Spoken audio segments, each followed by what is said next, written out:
What is up, everybody? Welcome back to another episode of That Scuffed Up, episode 36, officially coming right at you. And we're right on the cusp of Christmas time, so make sure you guys are on the nice list, not the naughty list, because if you do end up on the naughty list, that would be scuffed up. Myself, Justin Lee, and Stephen Hayden here today for another edition of this podcast. We have playoffs edition. We have figured out who our winners are at the conclusion of those winter 2023 playoffs, and we are going to talk about all of those winners today on this episode and talk to some of those people who are part of those teams that won those games as well. Stephen Hayden is rocking with the trophy for the LA Wolves of OC, a team that won in Division 1, yet another title to their name. Stephen, how does it feel to be a winner once again? We are back, ready for pretty much the last podcast of the year, to be quite honest. True.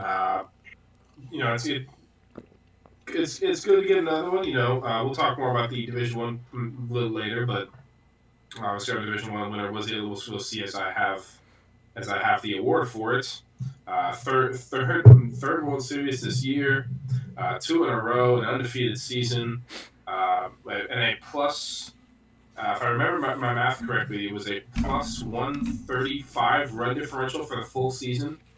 It might have been one. I think it was 138. I have to check my calculator to make sure because I was calculating this.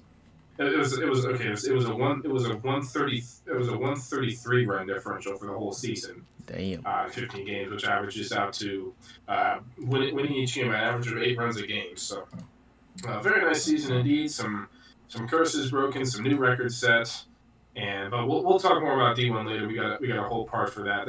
This might be a very long podcast, so that could be in part 2. But we also got the Purple League winners and the Division 2 winners as well that we will talk about and discuss. So looking forward to it. Looking forward to a break for football because I've kind of just been going for a while, just nonstop constantly. So get a little break would be nice. But we're here. We're ready to talk about a bunch of things. Yes, sir.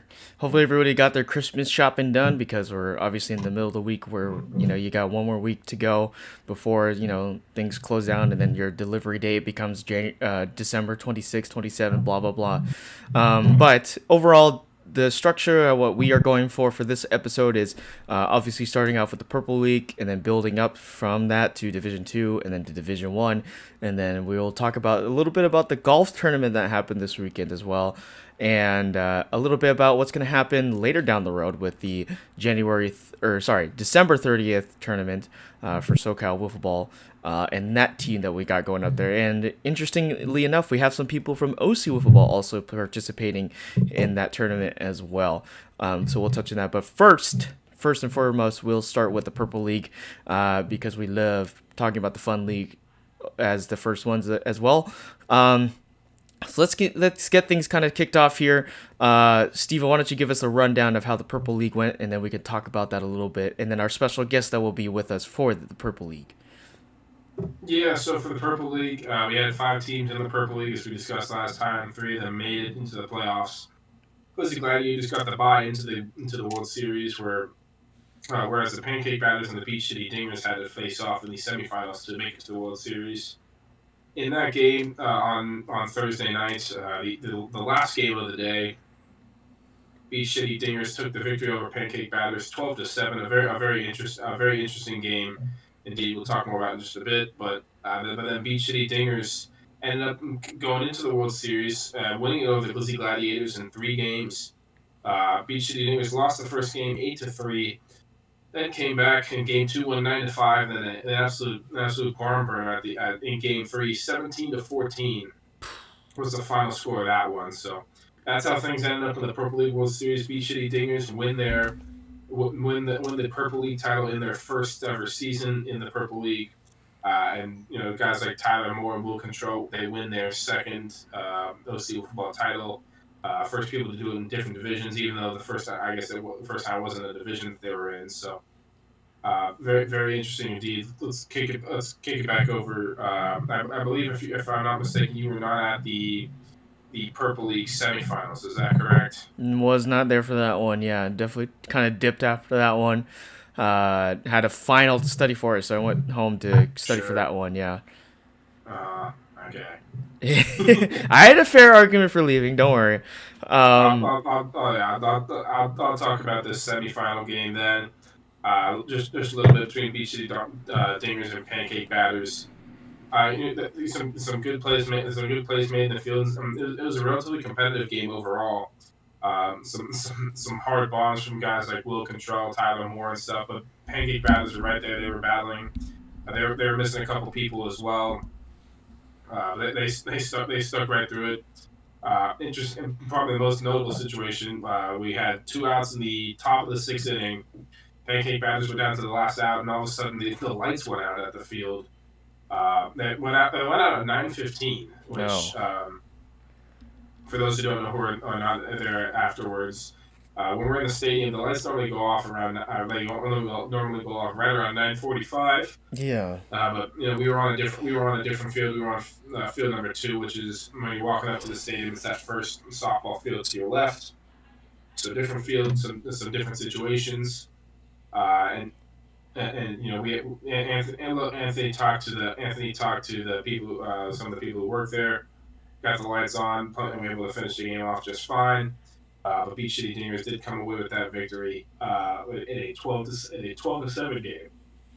Well, I guess that seems like a good thing that they were able to get the lights on. That would have been absolutely horrifying if we had to force them. I guess what would happen there is maybe play the game on Friday and then figure out other things like for the World Series the next day. That would have been chaotic. That would have been a mess. But yeah, some interesting stuff in the dark there. Actually, funny enough, they were kind of messing around a little bit. And the Pancake Batters, they had Vanessa, I believe it's Vanessa Kellums, I believe it's the name. I apologize if I butchered that, but they actually just kind of, while we were waiting for the lights to come on, they actually pitched her a little bit, and she actually had a ball that she hit in the dark. So, no, fair enough to her. But yeah, lights were able to get back on, and we were able to get everything sorted out. I'm glad to see that kind of worked out, and then obviously we get to the World Series now. So got the Beach City Dingers in there for that game. So very interesting to see. I'm blanking on the prediction that I had from last week, but I believe I had Beach City Dingers on there. That you did. We're going to discuss all of our winners later on, but I picked the Glizzy Gladiators, and you picked the Beach City Dingers. After game 1, things were looking pretty good. Yeah. Keep in mind when we talk about this, we did not watch these games very closely because obviously we're playing our own Division 1 World Series, which we'll talk about more about later in our victory over there. But especially those first 2 games we didn't see very much. 3 games we saw a little bit of, but first game, Glizzy Gladiators came out with an 8-3 victory. Obviously, some very good pitching there from the likes of Shelby Balin and Joey Ponder. And then game 2, Beach City Dingers found the bat again. It seemed like they were just missing on a lot of stuff. Just like some pop-ups on pitch they were just missing. Able to come back and get some runs on the board and have some good pitching as well for Beach City Dingers. So the third game, very much a high offensive game, which we like to see in the Purple League. But some clutch hitting late, clutch home run from Tyler Moore made it 15-12 if I'm not mistaken. And that's all the Beach City Dingers needed. They ended up adding a couple more, but 15 was that magic number as the Glizzy Gladiators can only get across 14, and Beach City Dingers do come away with the Purple League title, the first team that's not the 1 seed to win the Purple League, but another 3-game series in the Purple League, which we like to see. Yeah, even though it's a very fun league, not too serious type of league, you could see there was a lot of emotions out there, and once again more competitive than it was last time. There was a lot of casualties, not naming a bucket that happened out there. I would say that's a lot. That was just one. Yeah, that was one on top of a couple of other buckets that Joey Ponder definitely needs to purchase some later on and get some too. Maybe for Christmas, that should be a Christmas present to Anthony to get some wiffle ball buckets. But definitely a moment of silence there for the bucket. That was destroyed. You can. I might be able to go check it out later on the live stream after you're done watching this podcast, obviously. But Joey just booted the life out of the bucket. Yeah, and split into 3 or 4 pieces or something like that. But yeah, when I was watching the game after our series was finished, we uh, it was 7-7 at one point, and it seemed like it was very close. I think it was like right around the fourth inning, and then things started kicking into high gear at that very end. And I'm sure we'll definitely ask Tyler a little bit more about that later on, as that's our special guest for today for the Purple League. So we're gonna have him on in just a second for ask him those questions about what his thoughts were, and obviously he's also part of a Division 1 team, the Beach City Bombers. Who is the captain of that team. So it'd be nice to catch up with him because he was on the show earlier in the year. So it'd be nice to catch up with him and get him back on here. Yeah, absolutely. We're going to get him on in just a little bit. Congratulations to him and the team. We'll see what they're able to we'll see what they're able to do for the future seasons. But Grizzly Gladiators had a great season as well, coming up just short. They did win that first one, so they're I'm sure not too. I know Joey was not the happiest with some of the way things went, but and obviously that Bucky kind of taking the brunt end of that one. But congratulations to all those teams, and especially congratulations to the Beach City Dingers for winning that. Yes, sir. Absolutely. And I guess we'll just throw it to Tyler immediately here then. Just get him here on the show. We got him sitting in the lobby, so let's get him on here and talk to him about a little bit about how it went down in the Purple League. All right, now we have the team captain of the Beach City Bombers Division 1 and also the Beach City Dingers of the Purple League. The reason why we've got him here today is because they won the Purple League World Series. My man, the host of his own 3D Printing Basics podcast as well. That's why you see the nice little setup that he's got. But are we giving away free promo? What a great way to start. We promote everybody's small business here. Come on, everyone's we gotta excel everybody in the business. Yeah. But Tyler, how you doing today, my man? How are we feeling? I'm doing good. Thank you for having me on. I do have to correct you. I'm not the captain of the Beach City Dingers. That's my man, Will. Will is the captain of that team. I am only the captain of the D1 team. I cannot manage 2 teams at once. It feels like you could manage it. I feel like you can multitask at the same time. Why okay. I don't want to. That's fair. Well, my man over here, you guys just won the Purple League World Series. Mm-hmm. Your team has won World Series before, not in the Purple League, Division 1, so to speak. Even though we didn't have divisions in the summertime, but obviously we're gonna just give you a lot of questions here about how that whole thing went. I'll let my friend Steven kind of break down things because I know he's got a lot of impending questions coming your way. So Steven, I'll let you take the floor here and let you go away with it. All right, welcome back, Tyler. It's been a while since we had you on one of our repeat guests here. We had you. I had to go check this out. We had you back on in episode 11. Yes, I was ringless when you brought me on. That is true. We were just talking about the All-Star Game and Home Run Derby that day from the summer season, which your brother Zach Moore won. Yes. I may or may not have taken the All-Star Game MVP from you, but that was a good game for sure. I remember everybody on our team hit home runs. Yeah, we were raking that day. But, that was a good day. You come in now.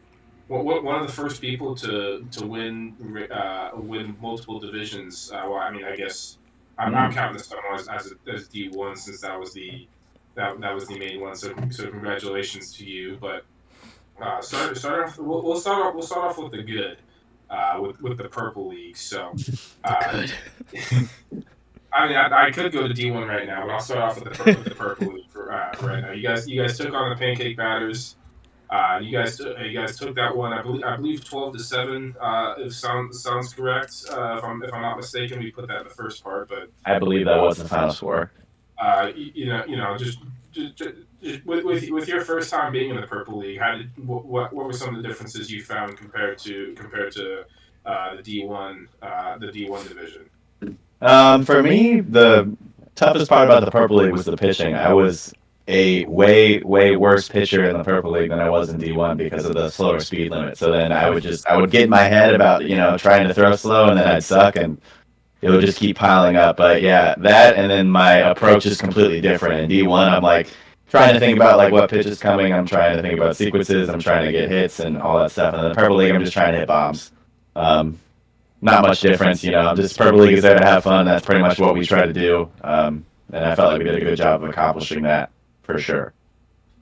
I mean, and hit bombs you did in the Purple League. I believe you led the Purple League with 16 home runs here throughout the season. Just getting in front of your teammate Will Control there. So and I know you guys talked about you guys had a little battle going on between the two of you for the most home runs. So and an outcome victorious, even though he came away with the Purple League Man of the Year. So yeah, don't worry, I still have issues with that, but I'll let it slide. I mean, he did pretty well himself, so I'm not gonna. He did pretty well, but Man of the Year, not even the best guy on his own team. That's all I'm gonna say about it. A little controversy here within the within Yeah. the but We got a problem, Will. So my next guest is Will Control, surprise guest today. Yes. So you guys come in. You have your first game versus the Pancake Batters. Ended up being a relatively close game, 12-7. Some interesting situations with the lights going on. What were your kind of thoughts on that game overall?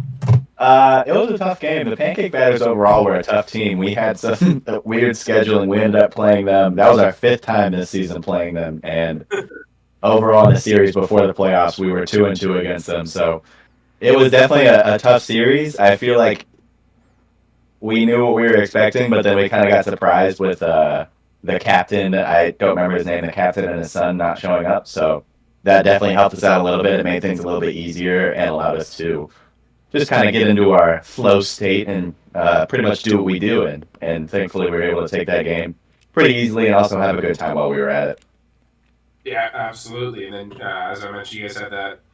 You guys were 1 out away, and then all of a sudden the lights turn off, and we had to pay 10 extra minutes for the electricity bill for the field. But so unfortunate. It is what it is. So you guys win that game. You guys get the opportunity to advance to the World Series versus the Glizzy Gladiators, who, if I'm not mistaken, you guys might have handed you guys handed them their only tie earlier in the year. What were your thoughts going into playing the Gladiators? I knew it was going to be tough because I knew heading into the World Series we were going to be missing our main pitcher Charlie and also April, who's a really good defender and has come into her own hitting wise. So I knew with just 4 people it was going to be tough, and I was going to have to pitch most of it, which, as I said previously, my pitching in the Purple League is not very good, but I knew it was definitely going to be fun. I knew we were just going to go in there and have fun and kind of just do our thing, and it was going to really more or less come down to how well Shannon pitches. Shannon has been really good all year, but she has definitely been inconsistent at times, and thankfully she was able to get up there in the biggest moments and handle biz. She did good and really helped us out there. Yeah, you guys didn't get off to the greatest start. I have it here. You guys lost your first game 8-3, and then you guys came back in games 2 and 3, won 9-5, and 17-14. And with the Purple League kind of being a little more of the co-ed, the fun league. Did it ever get to a point to you where it's like you started kind of taking it a little more serious, or was it kind of just nice and relaxed for all you guys? I think my competitive drive will never let me fully just have fun with these things. I was getting a little worried in the first game. I definitely, not nearly as stressful as D1 games, or I don't take it as seriously as D1 games, but yeah, it definitely was stressful in that first game. It just felt like a flashback to the day before in our D1 games where we just kept missing balls and couldn't get any offense going. But it was definitely nice to bounce back, and the second game was huge for us. We did what we needed to do and had big innings, and it was definitely nice to bounce back in that game, and thankfully we were able to pull it off in the third game in a real back-and-forth battle. The third game was a really good game, and we were overall, we were happy, and once we're done talking about it, I got a nice story for what happened after the World Series. I mean, especially in that third game, you had what ended up being the game winning 3-run homer to make it. At that point, it was 15-12. I did. Uh, Ooh. I believe that was the situation, and I Joey believe wanted a to say, certain bucket went flying yeah, after another bucket onto the tab of Joey Ponder again. So that. we had him on for the Fall World Series when the Glizzy Gladiators won it, but Mm. I think he might have to. We could use a couple new buckets, but We should take a moment which of silence first. they just keep For breaking real, up. yeah. Take it out of his league fees. If only, but just you've been in Division One. You've been in the league before we had the divisions, and then you've been in Division One and stuff. Do you have a preference which one you like between the Purple League and D1, or could you see yourself doing? Could you see you guys teams doing both in the future, or do you think you want to just focus on one? No, I think the plan is for us to keep doing both. I think it's a nice balance to kind of balance just if we have a couple of tough games in D1, it's fun to like take frustration out. Or like even what I like doing was like the warm up games for Purple League. Like we'd always play one Purple League game and then two D1 games. So I would always typically like throw an inning just at the end of the games. I wanted to pitch as little as possible on my team in the Purple League because I wanted other people like Charlie and Will and Shannon to get as much pitching as possible. Um, and it was definitely nice. We're definitely gonna plan on keep doing both, but I like D1 better just because it's more fun for me because it's more competitive and not saying Purple League is not competitive because it is, but I prefer always facing the best. That's kind of what I like doing, and so I would definitely, if I had to pick one, I'd be choosing D1. But Purple League is a very fun alternative for people who aren't like me and not as competitively driven, and people who are just looking to have a good time. So Purple League I highly recommend Purple League. It's a lot of fun. Yeah, absolutely. And now transitioning to maybe not some of the as good here, but transitioning to D1 before your Purple League playoffs started.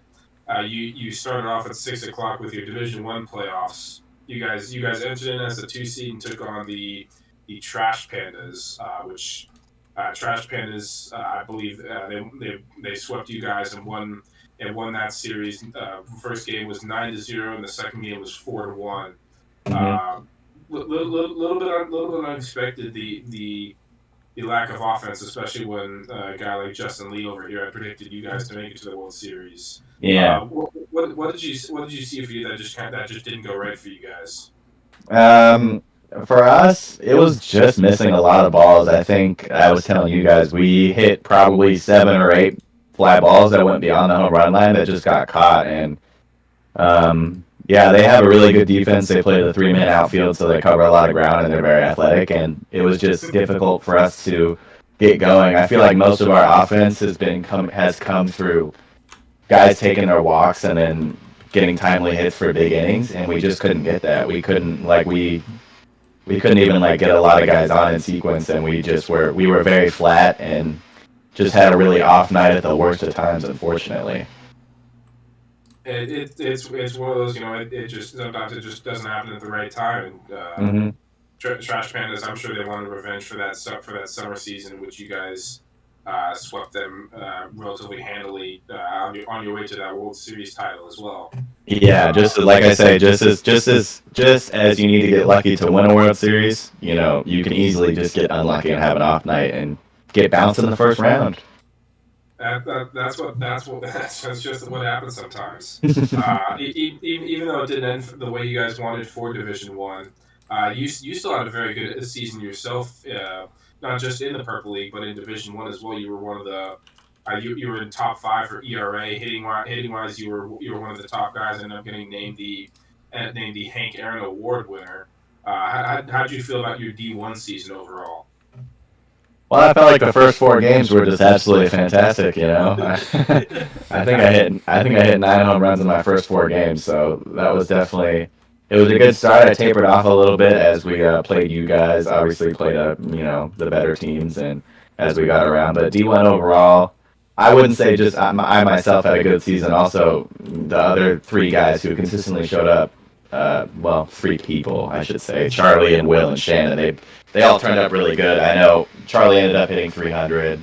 Will hit a solid 280 after starting out rough, and they combined for 12 home runs. So they were pretty much the perfect supporting cast that I could ask for. And as long as we come up doing our thing like that, I feel like we're going to be able to compete each and every year. And even the new addition Scott too, he came off and he started out really hot too off the jump, and so he seems like he's going to be a guy who can really help us. So exciting things to look forward to for us. Absolutely. Congratulations on your award. That award is on the way. Thank you. You too. Well, actually, both of our hitting awards from this season are on the way. They did not get here in time. Got delayed in the shipping. A couple of mugs, and obviously, the bats got here on time. But those that will be given out to you as we get to the next year. Nice. As we start up for OC football again. Ethan, congrats to you too. Oh wait, sorry. I would say that about Justin, but Justin actually won an award for one, so it's like, who would have thought? Oh yeah, that's right. I forgot he got All-Star Game MVP. Good for him. Yeah, he has an award and we don't. So good for him. Congratulations. It was under really weird circumstances, but I'll take it honestly. You love to see it. Yeah. And absolutely. We haven't had you on since you did win that World Series. Yeah. I'll take you. Let me take you back a little to that summer season. You guys finished off with the 2 seed. You guys were 12-2, with your only 2 losses being to the #1 Purple Huskies team at the time. And you come into the playoffs and you're taking on. Maybe you would have thought you were taking on the Illustrator C, but then something happened. Yeah, we've had many discussions about that, but that's why you shouldn't have 8 people on a team. But anyways, we had 7 that won the World Series. Not saying anything. At the same time, it's a struggle, but it is what it is. You can't win them all. But you guys went out there. You guys took down the Trash Pandas in 2 games, and then it was another matchup between you and the Purple Huskies. You guys took game 1 off the key home run. I believe it might have been from Will Control. Had a home run in the outfield. I could go back and look at the live stream and stuff. Which that live stream is talking the grand slam in game 1. Yeah, that was from Josh Hammers. Oh, okay. Gotcha. My boy, guy landed at 3 and played at 6 and did that. Legend. Yeah, that's right. I forgot about that. Legendary stuff. Like a few hours ago, but you guys end up taking that one. Next game, you guys lose 2-0, and then to end it off, you guys win the last game 4-0, including a home run from yourself in the last game. In your first full season winning that World Series, what was that like for you and the team?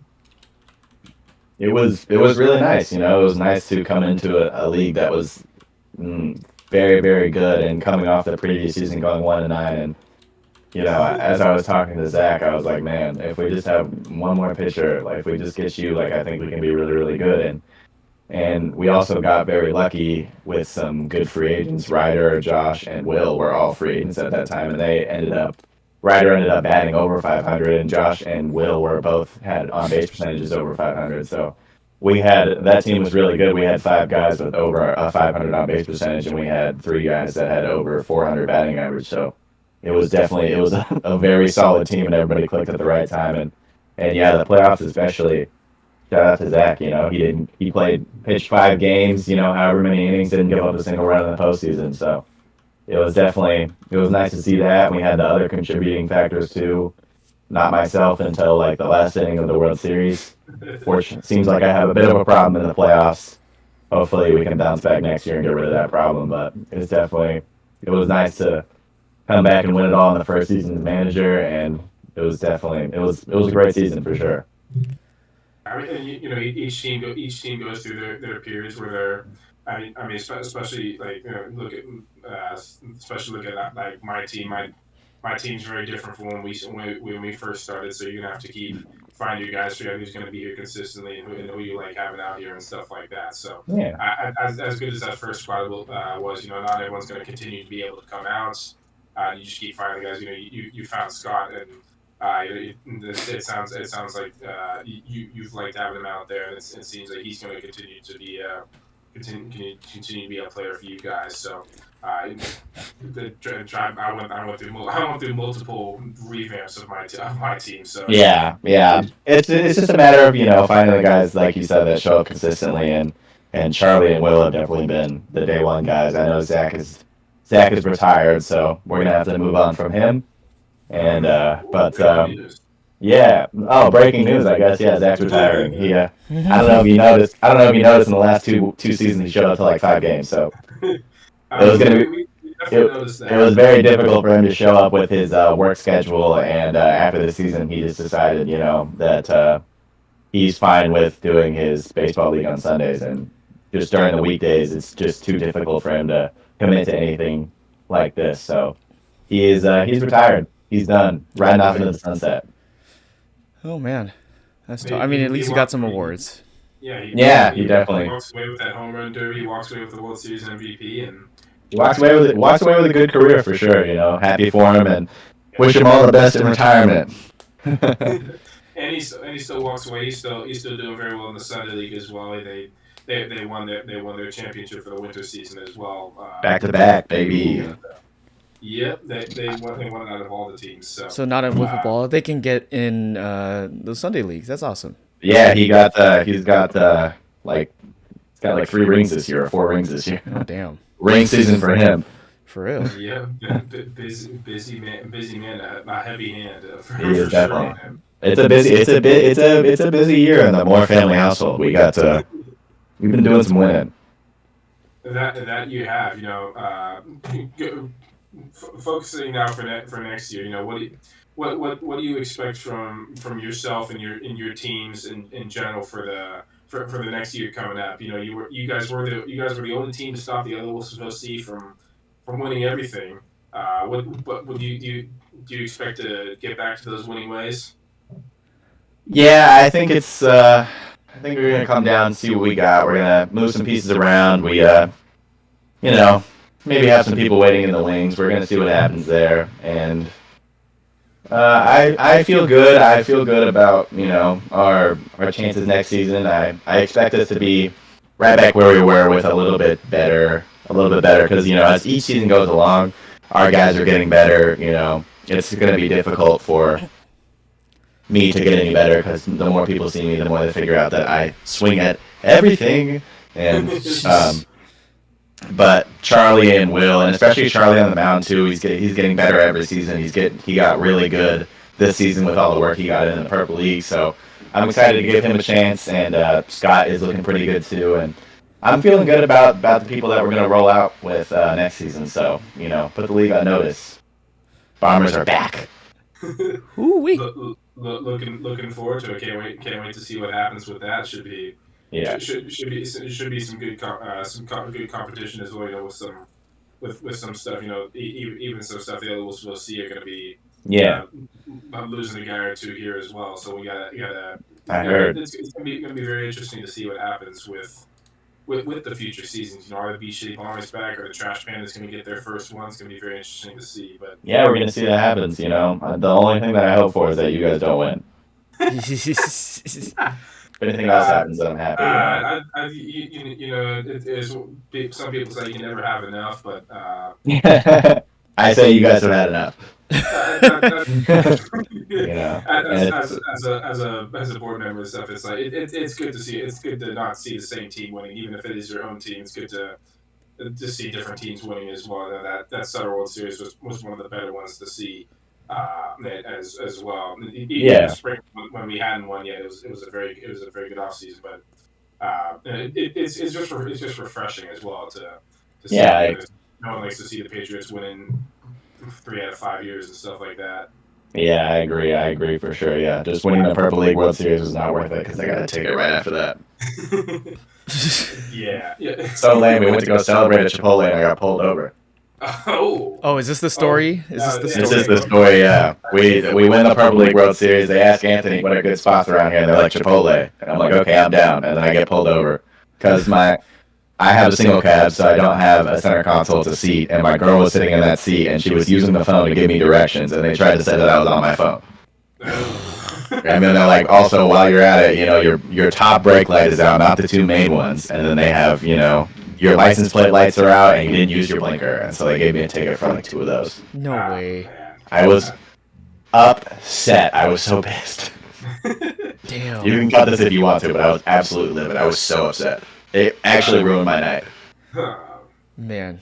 We are sorry to hear that. It sounds like you might have been just down the. You might have been just across the shopping area. I was, yeah, that's where I was. Yeah, we were. Literally like a 2-minute drive, and I got pulled over. I was so upset. Christ. But we were at after our World Series when some of us went over to the left coast brewery to. Oh yeah. I mean, literally at the other end of that. Yeah, you see sirens at like 10 o'clock. That was me. It is what it is, I guess. Things It is what it is. Yeah. You want to pay the fine? No, I'm good. Thanks. I haven't been pulled over yet, so I'm good. He's trying to put it in your face right now. I know, for real. But yeah, it's okay. Yeah. Unfortunate as it is, but yeah, you're right. It is what it is. You didn't have a camera inside the car recording your guys' self, so you can submit No. that as evidence. Oh. No dash cam, no nothing, Shoot. Unfortunately, I'm gonna get one now. Yeah, I'll be damned if they get me again. that's okay. You can use some of that World Series money to help out. I'll be like, yeah, that's what I was trying to say. I was like, do you know who I am? 2-time World Series champion. You can't do this to me. Yeah, 2 divisions. Yeah. She was like, I'm sorry. They actually did ask me where I was coming from, and I was like, I'm coming from Wiffle Ball. She's like, is that what's the jersey with? I was like, yep. She's like, oh, cool. I was like, yeah. Oh yeah, cool. Yeah, here's 2 tickets for you. Yeah, they're like, oh, cool. So I'm gonna write you up. I was like, oh, thanks, dog. I'll give you 2 instead of 3 now. Yeah, for real. Did you tell me you guys just won like a World Series too? My girlfriend did. I was like, no. She's like, we just came from playoffs. I was like, oh. But shout out to my girlfriend. I love her to pieces, so it was fine. That's hilarious. It was fine. It was funny. Just like, wow, Funny we just that. won a World Series, and Like- oh yeah, here's 2 tickets to celebrate. Yeah. They're like, yeah, congratulations, $500 fine. Here you go. Oh jeez. Oh, No, that's horrible. I don't think it's that much, but yeah, it's definitely a hefty amount for It's sure. Christmas time. What in the world? I'll tell you off air. Fair. Yeah, Justin, if you got any questions, go for it. Well, obviously you won another award this season. Obviously hitting the most home runs in Division One. What was your secret this year? I mean, obviously the past 2 seasons we've seen you hit the ball pretty well. Some reason this season you were hitting very, very well with the big ball this season. I couldn't tell whether it was because of the competition or if you're just seeing the ball a lot better, or maybe you're taking something that I think a lot of the rest of us should probably be taking. Yeah, don't ask about what I'm taking, please. It was definitely, I changed the approach right before the season started, and it definitely worked out a little better. I was just mainly focused on just less trying to like lift balls and more just trying to meet it and catch barrels, and it definitely worked out a lot better. So the change in approach was nice. I lowered my stance a bit so I could reach the low risers that were really getting me a lot, and yeah, definitely the way things changed around this season, and not facing 2 really good teams in Dylan and Drake's team was definitely very helpful. I mean, we played a D2 team, so that was definitely like batting practice, and I even hit a home run lefty, so I think a little bit of luck played into it too. Yeah. That's usually how it goes too. Just a little bit of luck. I know Steven has some bad taste with that this year, being on the mound a little bit with some of the jam home run type of stuff, but Aww. it feels like that's becoming a thing. Yeah. Imagine complaining when you're a World Series champion. Imagine that. What was that? 13-0? 12-0? 15 actually. Yeah, what are you complaining about?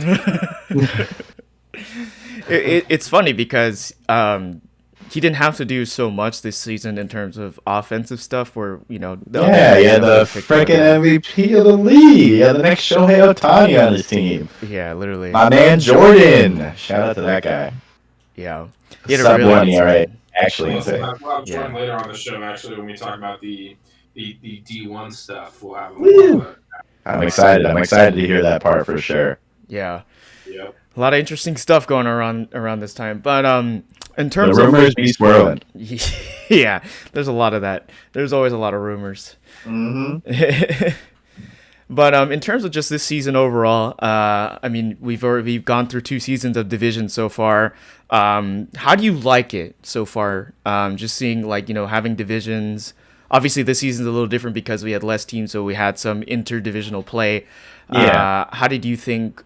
Otherwise, how that went versus the season we had in the fall where we had a ton of teams, and obviously we were sticking to the Division 1 teams for the most part.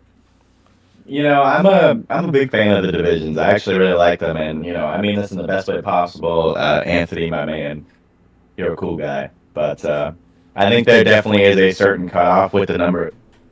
Oh, excuse me. I think there's definitely a cutoff with the number of teams when it comes to divisions. Like the first season we did, it was great. There was 81 teams and there was 62 teams, and that was really nice. And I really like that there are some teams who maybe wouldn't be able to compete in D2 in D1 that have a chance to compete for a championship and do well in D2. I really like that aspect. But for example, like something like this year when you have 4 D2 teams and only 61 teams, it becomes something of what's the cutoff to where you want to just combine the divisions, or if you want to, keep D1 and D2 a lot, even though it's a great idea. And even if you do combine them, are you going to have a really top-heavy league and the top 2 teams are 10-0 and everybody else has a losing record? So it's definitely tough. I'm glad I don't have Anthony's job right now. That would be a tough thing to manage for sure. But I do really like the idea of divisions, especially the Purple League was an absolutely fantastic idea. I love that. It's a lot of fun, and it's really serving its purpose for real. I mean, there's every team I played this season, they were having tons of fun, and it was great. It was great camaraderie, and it was great to, not be able to take it not as seriously and be able to, joke around with the players, instead of Steven, who refuses to say a word to me when we play. Oh man, I have good conversations with people when we play. But yeah, it's definitely, I'm a big fan of divisions. It just comes down to how many teams there are, and yeah, like I said, it's just I'm thankful I don't have Anthony's job, because that would be a really tough decision to make for me. Yeah, I know that's a big controversial part about the season. I know a lot of people were talking about it should have been maybe a combined ordeal or type of thing, but I guess he's also trying to stay true to what we did the fall season and just try to stick to what we had there.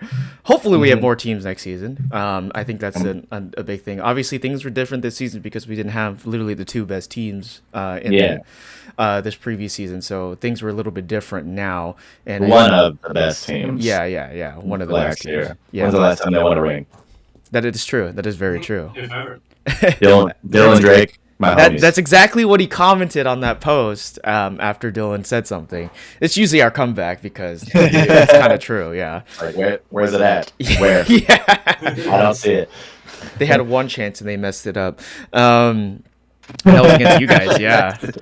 Yeah, we took care of business. Yeah, for real. That was a great game that we called watching. It was a great series. Yeah, that was a lot of fun. That was definitely a good series for sure. All the games were really close, so it was definitely nice. There was not nothing really crazy. No crazy errors or anything like that other than that drop to Grand Slam, but that didn't end up meaning anything. We would have won without it. Yeah. But yeah, it was definitely a good World Series. It's one of the only ones that went to 3 games, is what Anthony said too. So that is true. Yeah. I think about it. Well, as long as I've been here, I don't know if Steven has a different story about that. It's one of the main D1 ones that have been to 3 games at least. Most of the other ones, if I'm not mistaken, have mainly been 2 games. What can I say? The Bombers we love 3-game World Series. That is true. And each of the D2 and Purple League World Series have all gone to 3 games as well. Really? Interesting. Yeah, the fall season they both went to 3 games, and then this season they both went to 3 games. Nice. It's fun. I think we should do a 7-game series that's drawn out over a week.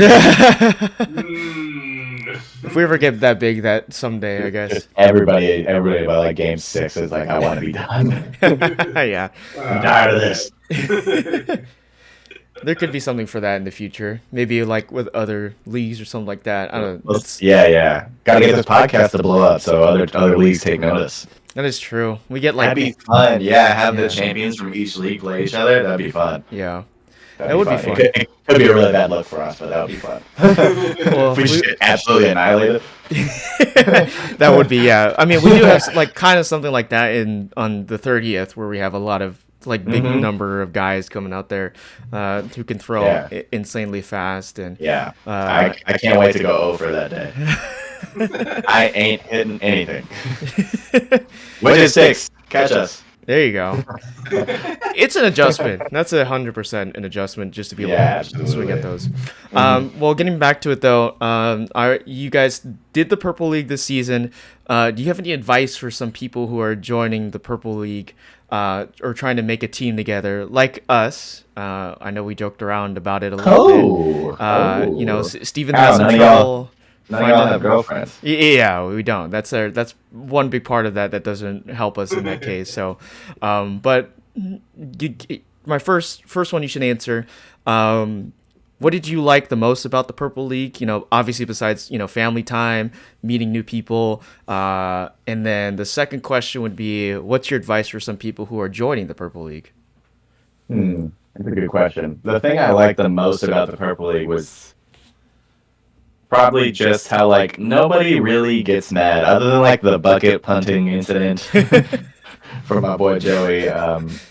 It's just a lot. It's just fun. Like everybody, it's nice that like everybody comes into the game of like, okay, we know what this is and we're here to have fun.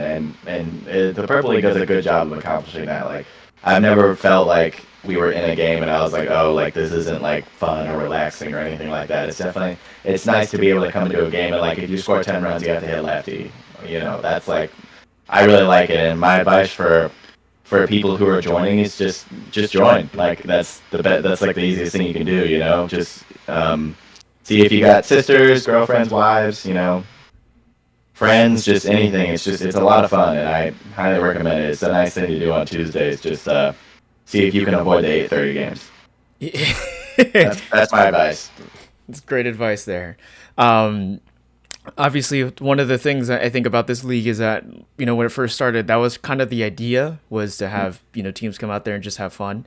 And obviously things started becoming more competitive as... Not anymore! Yeah. Is that a ploy at us? No. Yeah, you guys are so mean. Sorry. But... obviously, we're trying to stick to that notion by having the Purple League there, and I know a lot of other people have come up and said like they love it. It definitely buys into like just that fun part of the league that I think Anthony was trying to go for a while, and then obviously there's that other group of guys who love that competitive aspect. So putting them into different divisions, I think is a great thing.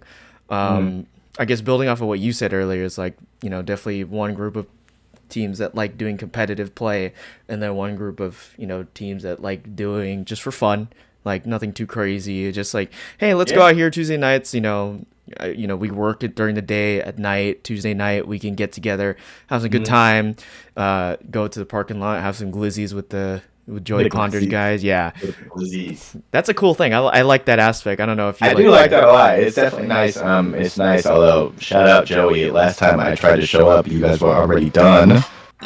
Was not happy with that. There were no more glizzies to be had. But yeah, that's definitely a nice thing that they do, and I hope to after 8:30 games, when I was working a full-time job, I was more like, let's get to bed as quickly as possible. But now that I'm working for myself, my hours are a little more flexible, so I'm hoping to participate a little more and be able to do fun things like that. Like I missed the All-Star game the last few years. I want to get back to doing that and just take more part in the league because I do enjoy it. It's a very nice community aspect. But across all the divisions, I'd say there's a very nice camaraderie with everybody. Like everybody knows everybody. Like I say what's up to everybody when I roll up, and it's definitely it's a nice community of people that I really enjoy being around. Oh yeah, 100%. I know, like you and I, and then a lot of other people, we usually just talk baseball or what's going on in football or blah blah blah type of stuff. And then obviously one of the big things that we missed out this season in the past couple seasons was like the sand series. We haven't done that in some time, so Yeah. it'd be cool to have that back out there because I know that's a big fun thing for a lot of people. And then the All-Star game, I know we talked about it a little bit too. You know, we didn't have a whole lot of people. I'm sure a lot of people have other things going on too, so nothing Yeah. crazy with that. But Plus the fall and the winter time, you know, it's a little harder to True. get people to commit. I mean, that summer season was great because that summertime was great because we had 5 different teams able to commit to going down to San Diego for the day. It's not Yeah, that was fantastic. That's a big ask, and it was definitely nice to get as many people as we did to show up. That was awesome. Yeah, so we're hoping this springtime and the summertime we can be able to replicate something like that. It doesn't have to be down in San Diego, but it can be just something at Balboa or something. Just have some games going on out there and have some more people available at the All-Star game. So Sounds like fun. Yeah, looking forward to that. Absolutely. I'll bring you guys to my underground gambling operation. We can have that. You got the best place for over under for OC football nights. Yeah, for real. I do be setting odds. do you like 3D print your own chips just like when you want to sneak it up there when you're losing? You're like, oh shoot, I have all these chips, guys. Yeah, dude. I mean, come on. I definitely bet us on getting bounced in the first round. Yeah, I had the under on the runs. I didn't bet on that. I had you guys going all the way, and then You would have had you missed it. Yeah, they smoked us. Wow, that was bad. I wasn't expecting that. I was thinking like you guys. My prediction was you guys drag it out 3 games, and then you guys win that ultimately, and then. Yeah, I mean they just absolutely jumped us. I think in the first 2 innings of each game they scored 4 runs at least, and yeah, they put us on the back foot immediately, and they did exactly what they had to do, and they frustrated us a lot. So props to the Trash Pandas. They played very, very well, and they had our number this time. Yeah, for real. Well, being the captain of the Beach City Bombers, obviously that name has a history in this league, and you weren't even the captain long before, when you arrived, but now you are, obviously, and you're a big piece of that history. I mean, what do you feel like, being able to drag onto that history and building off of that, especially like, I guess LA was OC are technically a household name now. Beach City Bombers is a household name.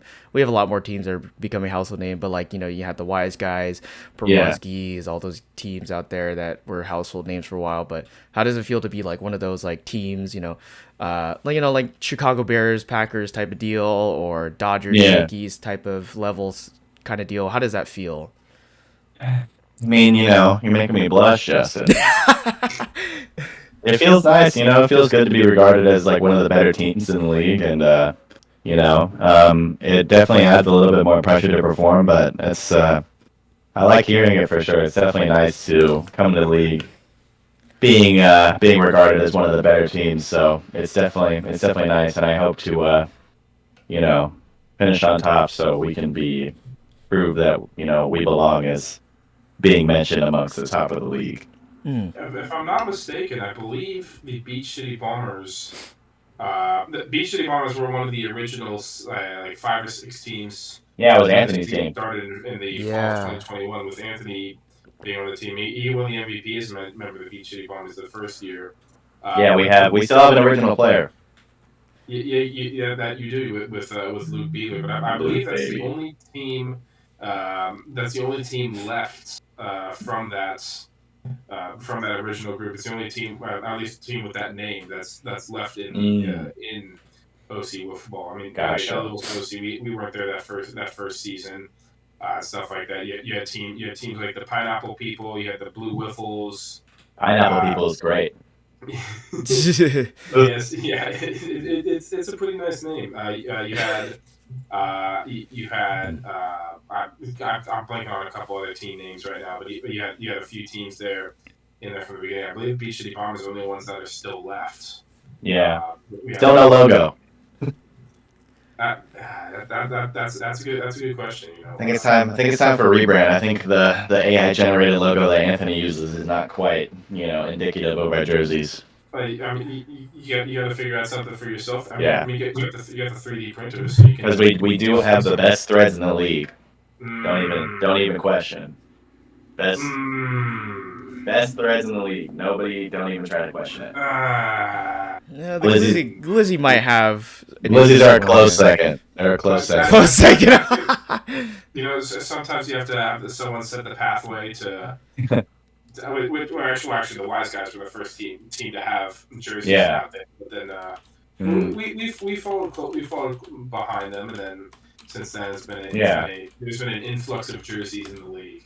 Same with the Purple League has really taken off on the jersey idea. I think almost all the teams now have jerseys, so it's cool to see. Like we got Spice has really cool jerseys. Pancake Batters have awesome jerseys, including one. They have one jersey that's just a sweatshirt, and I'm like, that's awesome. I want that. But yeah, and of course the Glizzies have their hyped up jerseys. We waited for like a year for those to come around. They finally came in this season. They're looking great, and yeah, it's exciting to see everybody come up in jerseys because aside from obviously the aesthetic and looking cool and looking like a team, it signals commitment to the league, which is something that I know we're really looking for. And it's nice to see people that are willing to play for at least a few seasons in, and it's nice to have that security of like, okay, this league's going to be coming back because. Especially for people like me, like this is the only kind of extracurricular activity I do, and so I really look forward to Tuesdays, and it's nice to have the security of like seeing people around and being like, okay, this league's going to be around for a little while. Absolutely, yeah. We hope to see and continue this see this league grow. And that helps with the people watching here, or people like ourselves. If you have anyone you think would be interested, just even have this trying out, just reach out to them. Even if they don't, even if they reach out, even if maybe you don't think they'd like the D1 aspect and get them in the Purple League and get them with that. Or multiple options, yeah. Even if they don't have a full team, sign up as a free agent as well. You can meet some new people that way. That's how I met a good number of people, a good number of the Whoosh people. Yeah. Free agent team, and a lot of those guys went over to Whoosh, and I continued on with the other Wolves as well. Yeah, so. I mean, our team is 100% free agents now since Luke is not coming back this next season, unfortunately. But yeah, so it's 100%. Our team is made up of 100% free agents now, so it's a great idea. And like these guys, especially Will and Charlie, like. We're not just like teammates anymore. We're good friends, and it started from being randomly placed on a football team. And it's very nice to see that, like we were able to forge a friendship off something as simple as hitting a plastic ball with a plastic bat. Yeah, exactly. read my mind there. Yeah. So be sure to reach out. Just don't reach out to me. Reach out to somebody else. HR, Yeah, reach out to HR for sure. Yeah. Reach out to my agents. It's just a trash can. It's not even HR. Just. I have two more questions before I send it back to Steven. One question is talking about your new guy Scott over there. Give us a backstory of how you got that guy. Obviously, as we understand, is that he was a former coach of James Lee. Who's one of the craziest pitchers I'm sure all of us have kind of seen. Pioneer winner as well. Yeah, in the league. Got good stuff. Yeah, crazy because I had a lower ERA than that guy. But whatever. I'm not picking and choosing here. Just saying. Just making an observation. I'm good. I'm gonna fact check you on this. I'm not sure that's true. I'm not salty. Oh, let me look it up. Who's pulled up stats? But yeah, so James Lee had a lower ERA by .01. For real? Oh boy. Tyler Moore had a 3.43 ERA. James Lee had a 3.42 ERA. Oh man. Dang, that's wild. All right, well, I retract that statement. Good job, James. But, I know you hate losing to him, obviously. Yeah, but yeah, Scott came to us through Charlie. Charlie goes to this deli restaurant for a sandwich almost every day, and he heard either Charlie was talking about it with some of the regulars, or Scott was talking about it because Scott used to play in a wiffle ball league himself, like a fast pitch league, and somehow they got to talking about it, and Charlie was just like, "Hey, you want to come out?" And so he came out, and first game was against you guys, the number one team in the league, and he hit a home run off Steven, one of the best pitchers in the league. So that showed a lot of promise right there, So, and we pitched him some, and he's a really solid pitcher too. So hopefully, haven't got confirmation, but we're hoping he comes back and can play a significant role in this team.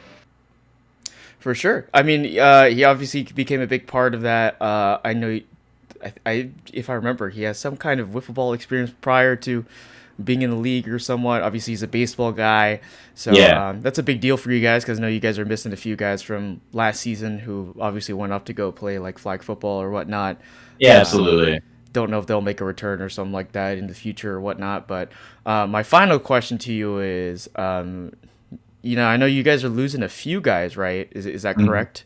Are you guys? Yeah, losing Zach and Luke is going over to play with Anthony. They're going to reunite on that squad. Is he really? Oh my goodness! That is the plan. Yes. Wow.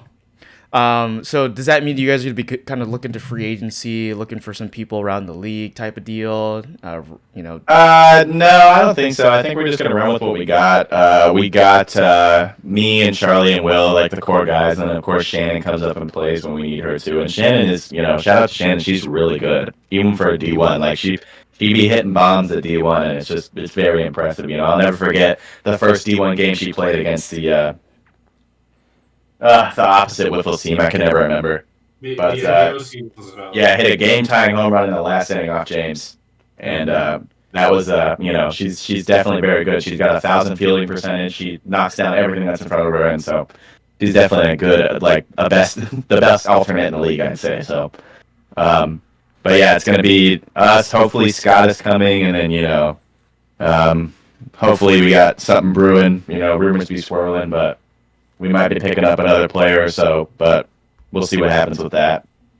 Absolutely. No, that's the biggest thing because I know you want to be competitive in that aspect of Division 1. So I know things were a little bit different this season, but for myself, I personally do like having those competitive seasons. I think the most competitive time I feel like for me personally was that spring season. I know that was like one of the first times you showed up. My first season was a spring season. Yeah, a nice brisk 1-9. I couldn't even tell you what my stats were. Yeah, in which we actually never played each other that year. Yeah, we didn't. Yeah, because like 4 or 5 games got canceled because it was so much rain. Yeah, but our one win against the Trash Panda is a crazy upset. So that was fun. But yeah, that was a rough year for sure. But yeah, there was a ton of good teams. I remember looking at the standings, and there was a ton of good teams, and the summer league was also very competitive too. There was a solid number of teams. I remember the last day of the summer league, there were like 3 teams fighting to get the last playoff spot. So that was a cool thing to see for sure. Yeah, 100%. You guys obviously flipped around. We had you on the show last time when that happened, and then that's where we got to know you a lot more. And then obviously now you're a household name here. Yeah, I bet you wish I wasn't. I do be saying stuff. But I'm happy that I've been able to get to where I am. My stats are insane. I'm awesome and can't complain. Oh my gosh. And you come away with another World Series title to you guys' name. Yeah, hopefully. Yeah, hopefully that's second of many. Hopefully, I'm definitely eyeing the D1 championship. Winning the Purple League is fun, but I'd say the D1 championship or the championship we won previously was a sweeter one for me. But no stuff taken away. You always remember your first. Yeah, no stuff taken away. It was still very fun to win another ship and add another ring to the collection. Hopefully, we're going to be gunning for a double champ status next year. Ooh. There you go. I think we're going to need a museum for when everyone's done at our time, and then we get like the history of the Bombers and LA Wolf's OC, and then all those other big name teams out there. That'd be fun. Yeah, we should make a 30 for 30. Yeah, we could do that. That could be something that could happen for sure. But that's all the question I got. I'll send it back to Steven if he's got any more for you. I'm pretty good here. We appreciate you coming to talk to us again. Of course, I have this great podcast set up. I got to use it. I know it's a lot different than what you had last time. I know. That's great. Absolutely. Congratulations to your team for winning the Purple League series, and congratulations to you. Even though I wish it didn't happen. We'll talk more about the Division 1 World Series, and that might actually even be in part 2 of this podcast. Yeah. How long this episode is, because there's a lot of information to talk about here, as we mentioned in the intro of this video. But absolutely. But for now, thank you for coming on, Tyler. We appreciate having you, and good luck for your future seasons. Thank you. I appreciate it. Thank you guys for having me on. I'm happy to come on anytime, like I said. sick setup, so I got to use it. And yeah, thank you guys for having me on, and look out for us next season. We're coming for you. Well, I guess you'll be back in like eventually, because I know we're gonna have you and Oh yeah, for sure. Yeah. For sure. Yes, sir. Well, thank you for being on the show. Obviously, course. we'll catch you very soon when the next season comes out. Or no, the 30th. There we go. Yeah, I'll see you on the 30th. Yeah, absolutely. I probably won't be pitching, or if I do be pitching, I got a strat. I'm just going to pitch the same speed I normally pitch, and we're going to see what happens. Hey, I've seen some teams work. It works for some teams out there. So Eats his baby. yeah. But yeah, thank you guys for having me on. Go Bombers, baby. Yes, sir. Thank you, Tyler. All right, and of course, as always, thank you to all of our guests, and especially Tyler Moore, who's just on here for Purple League. Congratulations to his team, and obviously we'll have him on a little bit later because he would like to be here when we talk to Jordan Drexler a little bit later in the show. But now we can get on to the next part of our show, which is talking about Division 2. Plenty to talk about there, but looks like we'll just be talking amongst ourselves because we weren't able to, unfortunately, get a guest on for Division 2 for the champions of Division 2. So we'll just be kind of covering pretty much everything that's going on there. For the championship game overall, we had the Bad News Bears versus the OC Juicers in that series, and whoever won that game would move on to take on Whoosh in that sense. And so we'll dive right into it right now. Division 2, some very interesting stuff there. Bad News Dingers over the OC Juicers in 2 games, actually. This is a very interesting series. Obviously, we didn't see too much of it because we're also doing Division 1 games at the same time that this was pretty much happening. But unless you saw a little bit, a bit of it, Steven, I'm sure you did. But in these 2 games, Bad News Bears, took the win in both of them, 15-5 and 22-15. That second game a lot closer than that first one. It looks like final in 8. So I guess they went to extra innings in that second game. But would you like to touch on a little bit about any details you found out about this series? Yeah, well, I mean, first off, thanks to Tyler for coming on. I did see a bit of this series, especially after our games were done. I was watching some of the end of this after you had gone home and things like that. Bad news Stingers. They came out. They were swinging the bats early. Got off to a great start in game 1. Ended up getting a 15-5 victory. Second game was a lot closer. In that game, the OC Juicers really got the bats going as well. Which, OC Juicers was my prediction for the win of the World Series, but I said a big part of it was to have Chad French there, which Chad French was not there. He was out sick for both the D2 and the Purple League playoffs. So that was a big piece that was missing for both teams. But we got OC Juicers got the bats going. Ended up being a 15-15 game going into the after 6 innings. 7th inning, neither team could score. It remained 15-15. Some good pitching from each side and some good defense as well. I believe both teams were short one player. I think each had 4. So, defensive wise, they were able to work well, and then pitching wise, they were able to keep the runs off the board in the 7th inning. But the 8th inning is where the Bad News the Bad News Bears. I'm getting the 2 names mixed up. Bad News Bears. They started getting the runs going. A 3-run home run to get things going right away in the top of the 8th, and adding on with a few more runs after that. And then pitching wise, they were able to still hold the OC Juicers to 0 runs in the last inning, coming out with a big 22-15 victory. A very high scoring game and a very high scoring series overall. We would have seen some different matchups had Wiffle D's been in the playoffs, which they were unable to play. But this was a relatively good matchup overall. I'm from what I've heard and what I understand, game 1 wasn't as bad as the score may look with a 10-run game, and then game 2, it went to 8 innings. It ended up being a 7-run game, but it did go to 8 innings and things like that. So, who knows who. It was a big series here for Bad News Bears, and congratulations to them. Joe Reese has been in this league for a long time, making it to his first World Series here. And just congratulations to Bad News Bears for making it, and then OC Juicers did have a good end to the season. Just unfortunately with no Chad there. They did pretty well without Chad there, but not good enough to come away with this victory. Absolutely, and you go back to this game a little bit. I think Chad French definitely was a big part of the reason why things were a little bit different here. He's a big piece to that team in general, and obviously, well, Bad News Bears definitely moved on and survived a big upset there against the OC Juicers. That'd be very interesting if we had Wiffle D's in there as well, but those predictions that we made last week made things a little bit more interesting as well now. And here we go, Bad News Bears officially in that World Series game for Division 2, and they would ultimately move on to take on Whoosh.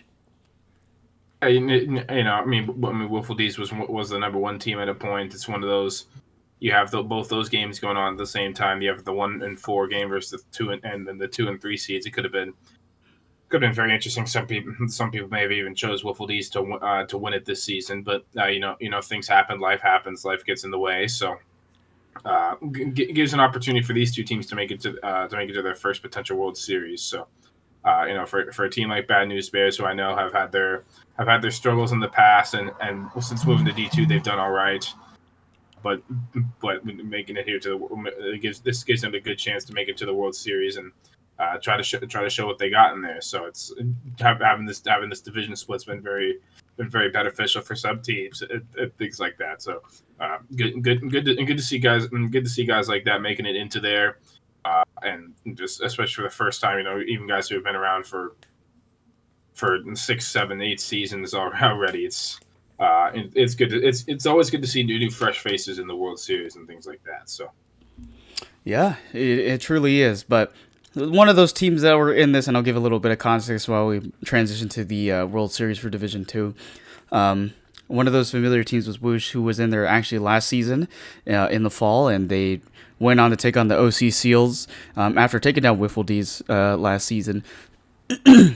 And ultimately going into that World Series, pushed it all the way to 3 games and lost off of a walk-off home run by one of our guests that we had last season, Mr. Michael Weiss. And we had him on here as a special guest for this show as well. If you haven't checked that out, it's probably at least 10 episodes down the road or something like that. But that was a very fun interview that we had there. But Whoosh obviously looking for that title that they missed out on last season, and now they get their opportunity here against the Bad News Bears. Things would have probably been very interesting if we had Wiffle D's in here, but this series looks like, by the looks of it, was actually also very close in a few of those games. And then we'll talk about that third game a little bit. But starting off with that first game, Whoosh got that win in that first game. Looks like 9-8 in that.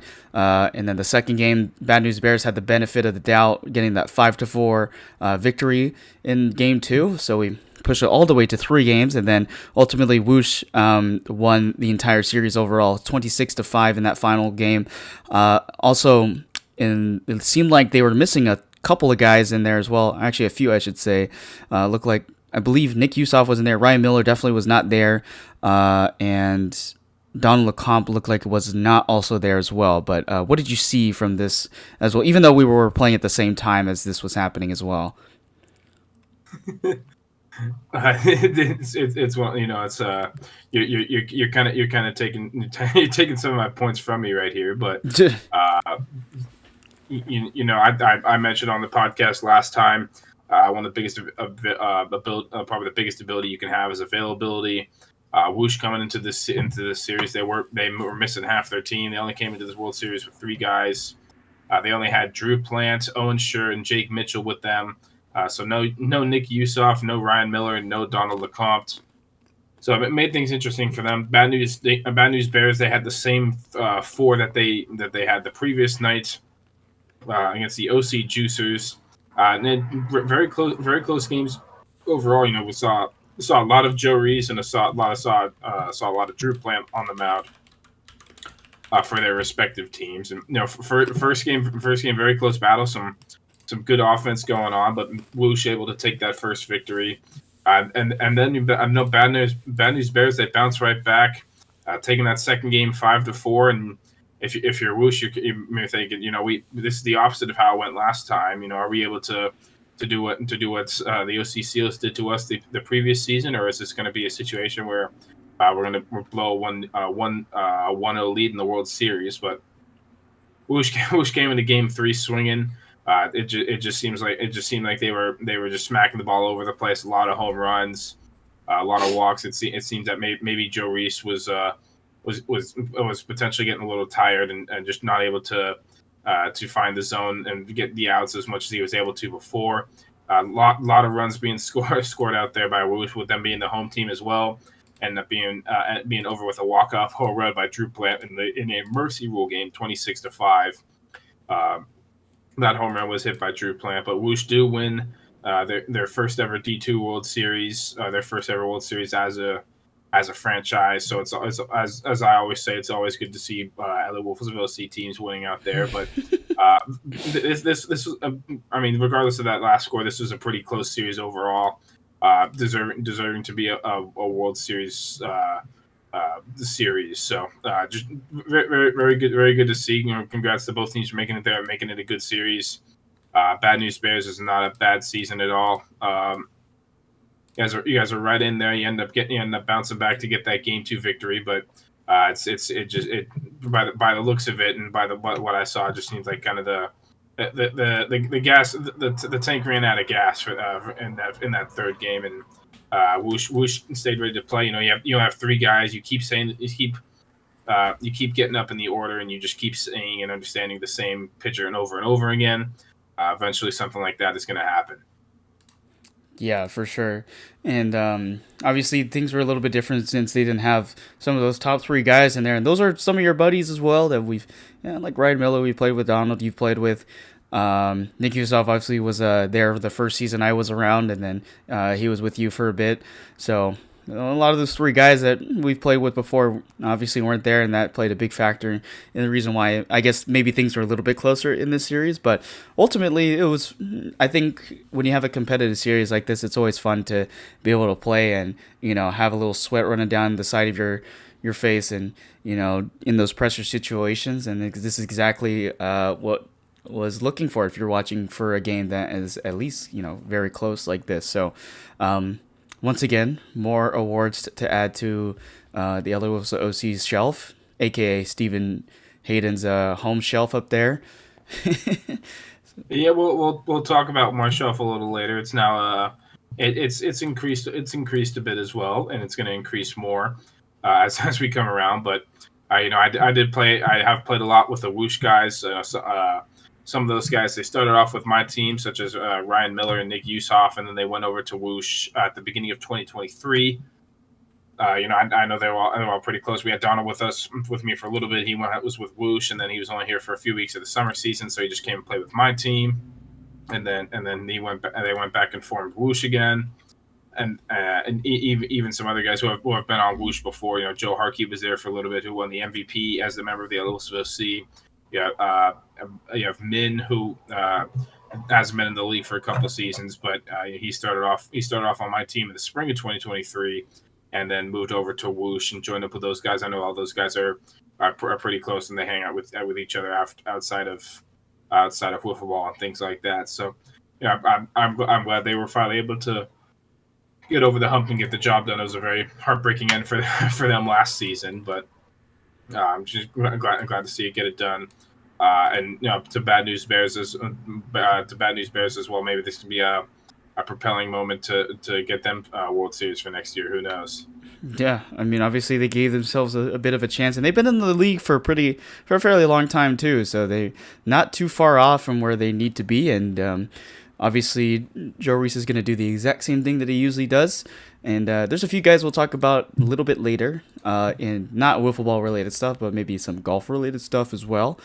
But yeah, that's what we've got for Division 2 for the most part. Obviously, no interview here, so can't really get too many thoughts on some of those guys in Division 2, but be really nice to see what we get for next season.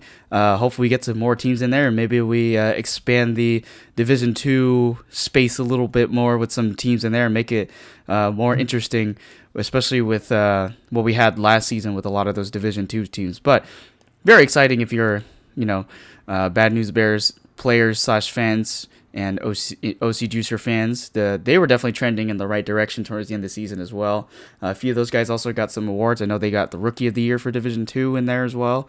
And especially for Whoosh, congratulations on getting that first World Series win for Division 2, making that comeback from 1 season ago after losing out in the World Series for the fall 2023 season. Yeah, we'll talk more about the awards that were given out on the next episode. We didn't expect I didn't expect the awards to be given out this early, and so we didn't have a chance to make predictions. However, all the awards are already out, and they have already been announced, and some have even been given out to some people. And for example, guys like a guy like Jordan Drescher already has his MVP award. But we'll talk more about the award winners and what we think of them a little later on.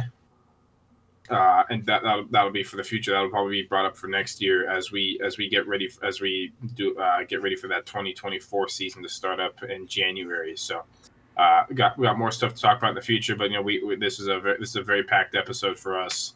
And not having an interview for Division 2 actually saves us a bit of time. It actually saves you from some editing time as well. So. Unfortunately, none of those guys were able to be on. Just life happens, and we saw it with a lot of the Division 2 with Wiffle D's. They had 3 award winners on their team, and unfortunately, they weren't able to be there. But congratulations to those people who did win awards. We'll talk more about that in the future. Unless we will talk to us about some Wiffle about some Bad News Bears guys in a little bit, but. Overall, it was a good D2 season.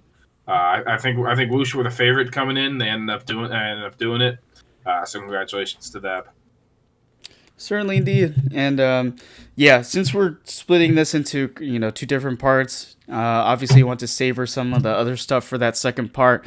So before we go into Division 1, we could talk a little bit about some of the other stuff that happened this weekend as well, such as that golf tournament, and a little bit about the GoFundMe information that also came out this prior weekend. And then the second part, we'll have the Division 1 stuff on there, and then our little interview with Jordan Drexler, and then we can also talk about what's happening on December 30th. The other big thing is that we're not coming out with a podcast for next week since it is Christmas time, and we want everybody to kind of enjoy that time, especially with New Year's just right around the corner as well. So we're going to take a little bit of that week-long break and then come back together and talk about all of the December 30th stuff, and then obviously those award winners as well. But let's go into some of that golf talk a little bit. You and I did not enter the golf tournament this year, so we're kind of just up to some of the stories that we saw on OC Wiffle Ball's official Instagram and seeing who won. And looks like we have some different winners this time around for the golf tournament. Usually it's Joe Reese and one other guy. This time it looked like Alan Yakovlev and his believe his girlfriend or friend Christina Danks winning that December 16th tournament. It looks like back to back. I was going to say you talk about different winners, but that they won the fall the most recent tournament, the OC Wiffle Ball tournament as well at the same. It was this was December 16th. This took place at Strawberry Farms Golf Club. They won the previous one. They do so again here. I know some good golf overall there. I can't. There's a lot of. I remember seeing the update after 6 holes. There were a good number of duos that were under par at that moment. But Alan Yakovlev, Christina Danks able to come out with their second win. Congratulations to them. They come away with a little cash prize, and I'm sure there was raffles and stuff going on. I wasn't available to go there. I was away for family stuff, but. To all those that did go and played, appreciate you doing that, and I hope you guys had a good day out there. Yeah, usually is a good day out there when you get a chance to play golf in a beautiful Strawberry Fields that is in Irvine. It's actually a very nice place and right next to Tanaka Farms, especially around this time with all the Christmas lights that they got going on. It's probably a pretty nice scene if you're out there at night, but definitely congratulations to Alan Yakult. I don't even know if we touched too much about the golf tournament last time it happened. Talking about that. I'm pretty sure we did. I'm pretty sure we did. Okay. I'm sure we have. I can't remember exactly what episode it was on, but we talked about we mentioned the winners and stuff, and congratulations to them and things like that. So there's not a whole lot to talk about in terms of the golf tournament in general, Yeah. just as a topic per se, but congratulations to those dudes. Yeah. And thanks to everyone for coming out to that tournament as well to help support the league and things like that. So we appreciate it, and we're looking to the league is looking to do more of that stuff in the future. So stay tuned for that. If you want to join next time, feel free to. Yeah, and congratulations. We'll see the two winners out at the PGA tournament next year, maybe. No, I'm just kidding. As long as we don't see you, we're good. Yeah, that's fine with me. I'm pretty bad at golf. Congrats to those people. Another event we had happened recently. If anyone saw the emails from Orange County Wiffle Ball, especially within this past week or so, dating back to like the December 15th time. As some people know, we had a situation where one of the Wiffle Ball members did pass away. Just literally at the Great Parks parking lot here, right before the games, and it was a tough event to hear about and see. There was the GoFundMe for the family. It was said in the email. It was a member of the We Got Spice team. So there was a GoFundMe page that was collecting funds used for like things such as DoorDash, Uber Eats. Just making sure that the We Got Spice team can just save money and be able and not have to worry about as much time about making meals in between what's happened and things like that. So appreciate everybody donating right now. We're on the last day of it as we're currently recording. Obviously, when this goes out, this is already done. It's already raised $550 to the family, so we appreciate everyone for donating to that, and also the people that did go to that ceremony for the Wiffle Ball member this on the 21st here. We appreciate you guys. We appreciate you going out to that as well and supporting them. I know it's not been easy for them.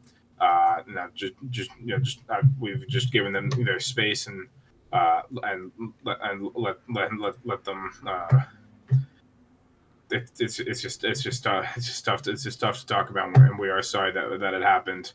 But we as a community are here for whatever the needs are of We Got Spice, and we wish them the best, and we're glad to. We're glad to see that a good number of people were able to donate. You see, like I said, $550 from 17 different donators and things like that. A lot of them anonymous, but those names that we can't see on there. We appreciate you reaching out and donating and things like that. So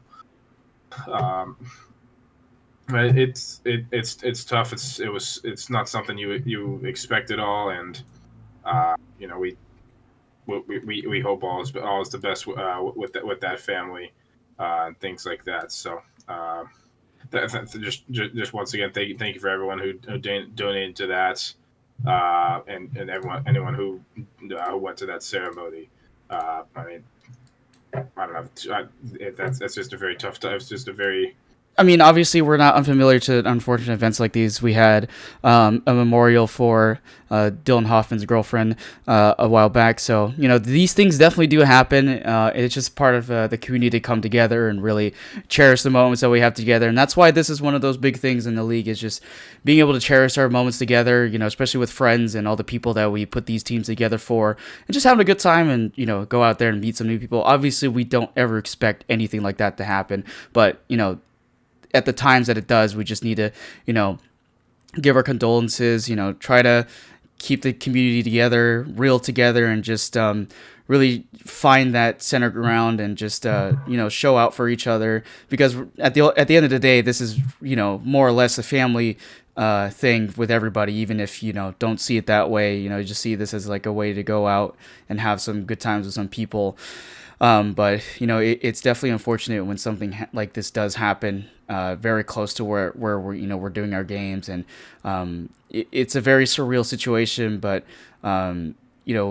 obviously appreciate the paramedics who are doing their best to really help that individual, and obviously the family members were there, so hopefully they're able to celebrate his life and his time to the best that they could.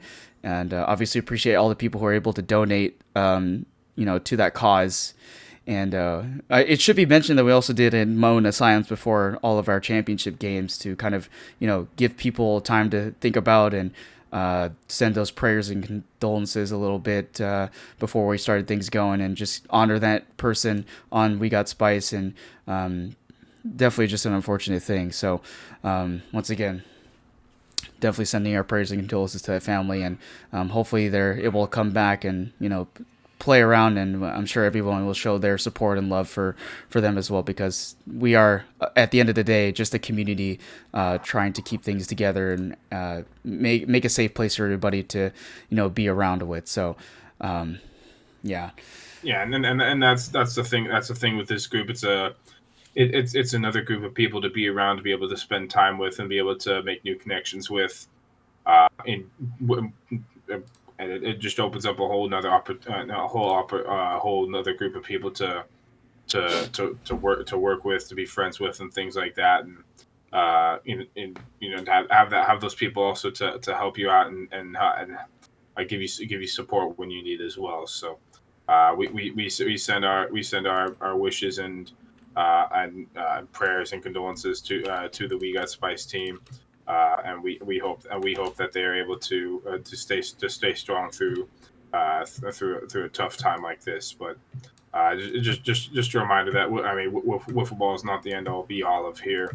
We're trying to just build a great group of people who enjoy being around each other, and are there to support each other in the end, no matter what the World Series wins that we have here. This is the most important part of everybody, is their health and their well-being. And we are glad to see a lot of people rallying around them and giving them support. But I think that's as good of a place to leave this part of the podcast, at least. Mm. We appreciate the Tyler Moore coming on for the Purple League for the Beach City Dingers winners, and then we talk about Whoosh. But I think the most important part of this whole podcast in general is just making sure that we address that, and that they stay strong through this. So, if you got any final words. Not too much. I feel like we kind of just really addressed it in a fair way, and obviously, don't want to keep holding on to it. And obviously, we want to be able to move on and just remember those who were here before us, and just try to keep this community tightly knit together. But yes, thank you, Tyler Moore, for being on the show. And obviously, I think this is where we'll cut off the first part, and then we'll get on to that second part where we can talk about the big stuff with Division 1, and then have our guest, Jordan Drexler, and potentially Tyler Moore as well, on here as well, to get their insights about the Division 1 World Series and overall how the season basically just went for everybody. So I think I'm good here if you're good to go as well. Yeah, we will see you guys here for part 2. Lot of other we'll see talk coming up. Just too bad. We'll do it, so we will see you guys for part 2, which should be up right around the same time. So we will see you. See you.